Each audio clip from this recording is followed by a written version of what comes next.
everyone, and welcome to the channel. It's your favorite dolphin, Danny, and I'm here with my Christmas special VHS and memories. If you don't celebrate Christmas, whatever you celebrate, I'm hoping you're having a happy time, happy holidays. I do celebrate Christmas, and yes, the first VHS I'd like to share is The Grinch Who Stole Christmas. By Dr. Seuss. I always liked a Dr. Seuss book once in a while when I was growing up. I thought they were pretty cool when we had them at school. I liked this movie. Used to always just see it on TV back in the day before we ever owned it on VHS. It'd just be like a family tradition to like watch it on TV. It was my stepdad's favorite Christmas movie too. He really liked this movie a lot.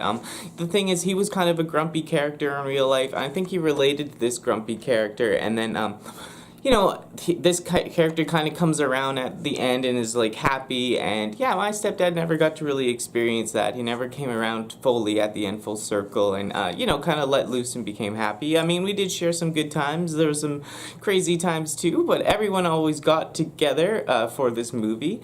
And yeah, this movie just like, it's just a classic throwback. I love seeing it, you know, once a year, and yeah, I think it's cool. I'm not a big fan of like the Jim Carrey version. I mean, I don't think it's bad or anything. I just could never really get into it. I know my sister likes that one a lot, but yeah, this is the definitive version for me, and yeah, I like to watch it at least once a year. Now, this is a real special VHS because I didn't just find this out randomly. I actually kept this from my childhood, and that is Mr. Bill's Christmas special. Oh no! Mr. Bill is a character from Saturday Night Live.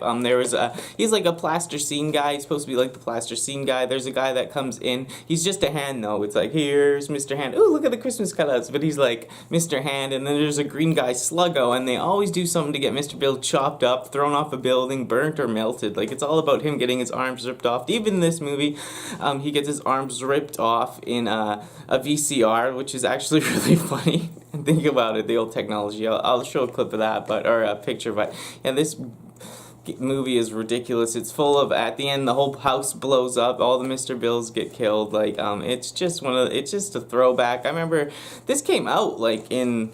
Yeah, this movie came out in '96, and I remember thinking it was funny and, you know, just insane and kind of zany and crazy and, you know, very unique. So I totally, you know, made my own plasticine guys and did the same thing, tried to film them, you know. That's how I got into, like, you know, playing with plasticine and, like, filming, I guess, you know, like, doing my own little movies and scenes, my own Mr. Bills. Like, I had a Mr. Bill doll that I loved and stuff. It was just a Mr. Bill world for me as a kid.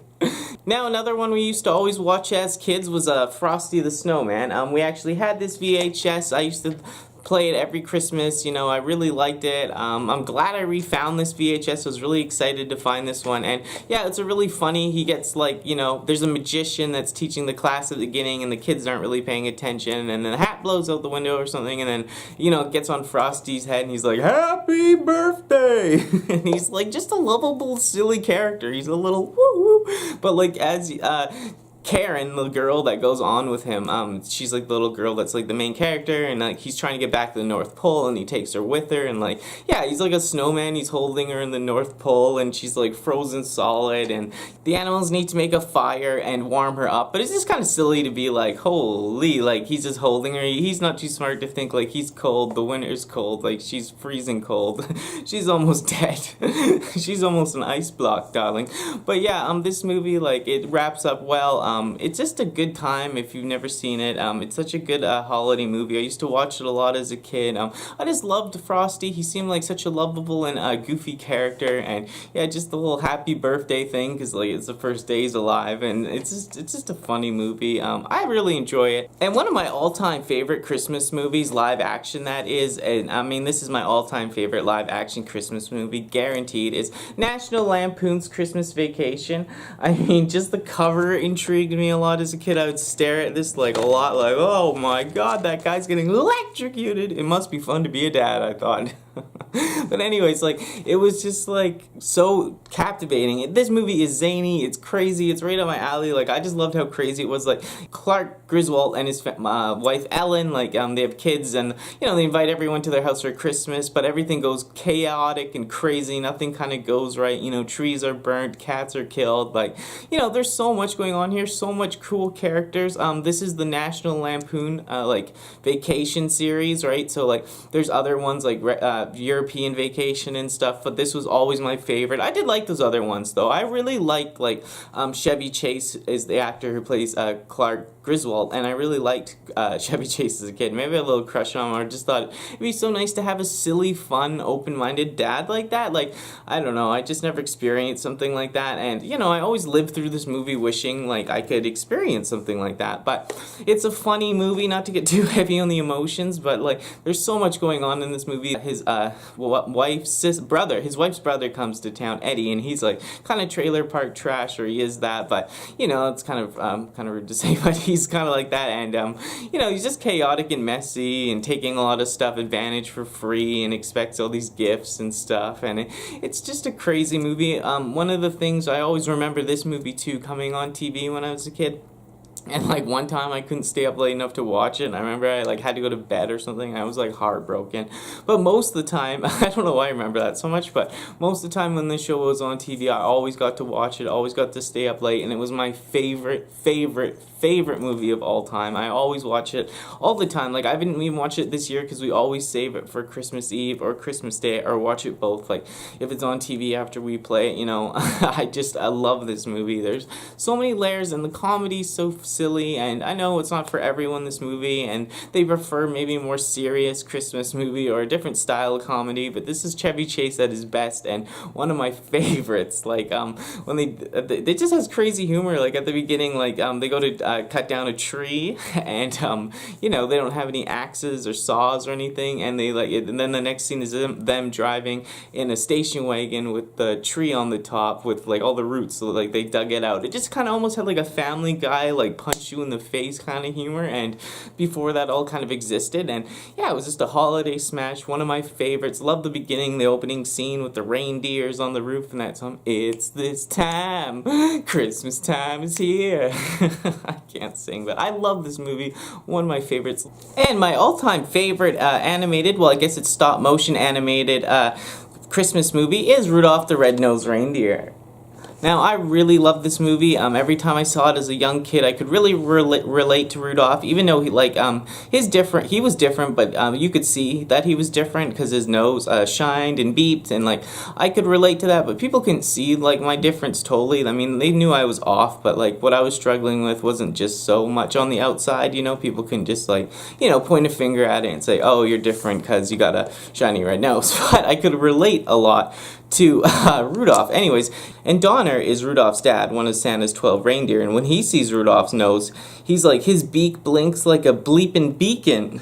And of course his mother, in 1964 fashion, replies with, well, we'll just have to simply overlook it. One of those issues, right? And also his parents at the beginning, like, his dad wants to hide his differences by putting, like, making him a fake nose or putting dirt on Rudolph's nose. And you know what, there's other characters like Herbie, who's like an elf who's supposed to just have to make toys and do woodwork, but he really wants to be a dentist. And like, it's just about people wanting to be something different kind of, and finding out who you are, where you fit, and if you're different, where you fit in. And like, I don't know, the whole movie I really love. Like, there's so much into this movie that just like I could go off on.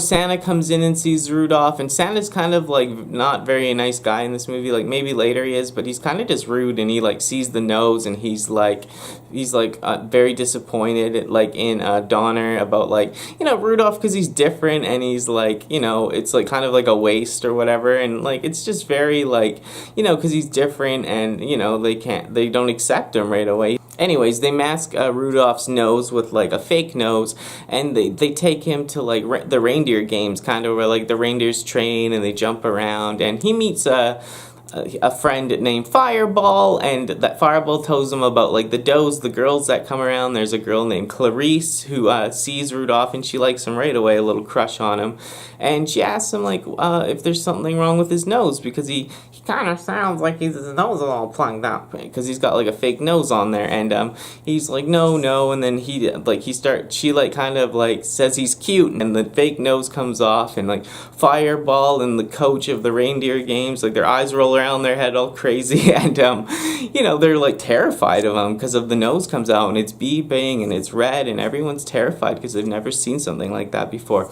and it's just like really. And then I guess they like make fun of him, and like like the song goes, like used to call him names, and they're making fun of him, and I think he like runs away, but then like Clarice catches up to him, if I'm right, and she says it's a lovely nose and she likes him, but her dad comes along and takes her away. You can't go with him, he's different. And then he actually meets the elf Herbie, Rudolph, and him and Herbie take off on their own because they're saying they're misfits, they're different, so they just leave trying to find their own place because they think they don't belong at the North Pole with Santa and the rest of the gang because they're not being very accepting. So they go off, and like as a kid seeing this, like I just was like, oh wow, like they're different. They set off on their own. Like that's really brave. I really admired a lot of that. I know I'm going off, but this movie, like, just totally, like, that part, like, they leave and they're different. I don't know, I really related to that, being trans, like, just as a kid being very confused with my identity. This movie really, yeah, it really hit home for me, and I really related to all these characters. And they meet this guy, Cornelius, who's like, he's a mountain climber with all these dogs, and he's crazy. Kind of reminded me of my sister. And yeah, it's funny because Herbie the elf with the little hairdo that wants to be a dentist, he kind of reminds me of Bromo, and like kind of reminds me of a lot of characters we know. Yeah, they find this island of misfit toys that's ruled by this lion, King Moonraiser, and yeah, it's the toys that Santa abandoned, and it's kind of like rough. Santa did abandon all these toys that didn't work, like trains that had square wheels, a gun that shoots jelly, stuff like that, stuff that just didn't make any sense. He kind of disowned, and they all gathered up on this island, and Rudolph and the elf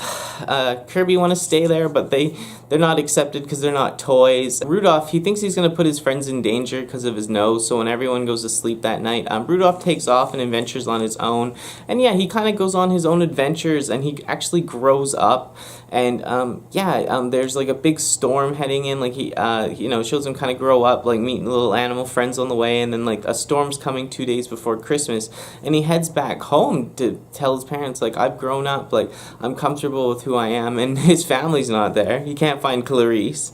And then before this, they had encountered like an abominable snowman, like a Bigfoot type, big Yeti, and it was pretty scary. Cornelius was fighting him before, and they had to run away from him, and now so Rudolph knows he's probably the snow monster's probably got my family and Clarice, so he heads over there, and yes, the snow monster's got Clarice. He's like licking her, kind of. It's like, what?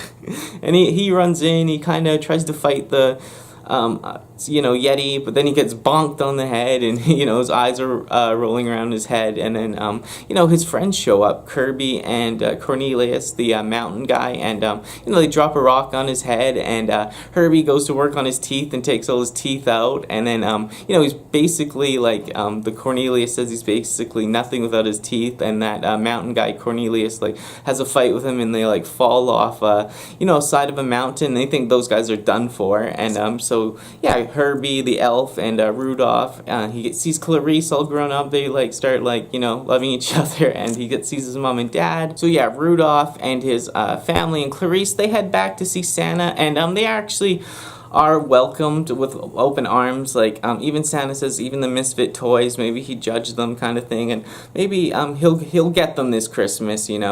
He's going to get them this Christmas and give them to some kids in need and find them a home. And yeah, he's accepting of Rudolph more and everyone, so that's good. And the mountain guy Cornelius shows up with the Yeti with no teeth, and he's like, I've reformed him, and now the Yeti puts the tree topper on the tree, and it's kind of like a funny joke, they're accepting him too. And then the storm gets really bad.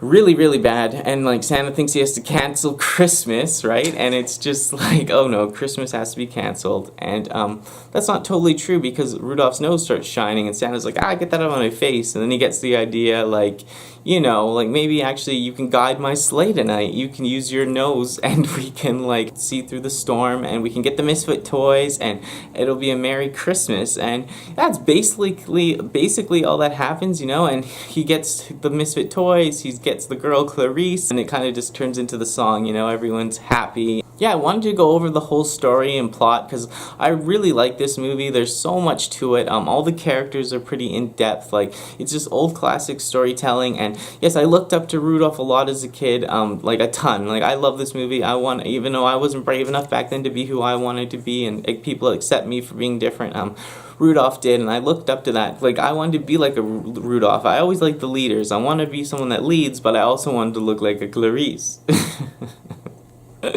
You know what I mean? As a kid, I was like, oh, I love everything. I want to be a Rudolph. I want to be courageous, but I want to look like a Clarice.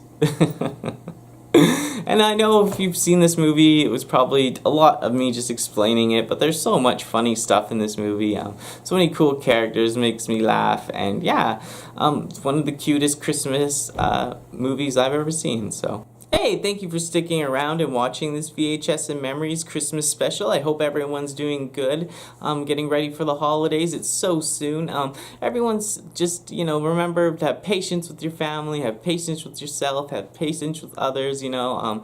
The other day when I was grocery shopping, I had a lot of patience. I had to wait like 9 people in line with full grocery carts. I had my own cart. I just waited there happy, and I didn't get all frustrated, but you know what I mean? And yes, just like I said, remember to love each other and love everyone and love yourself most of all.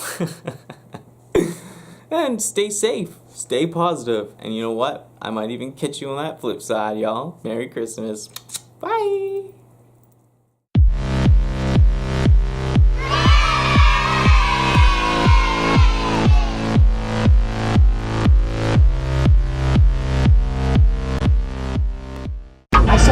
Intriguing scientific research that shows that all of the different types of species on Earth are very similar to each other in terms of the DNA code. You only have to alter it a little bit. The difference between human and dolphin is very small.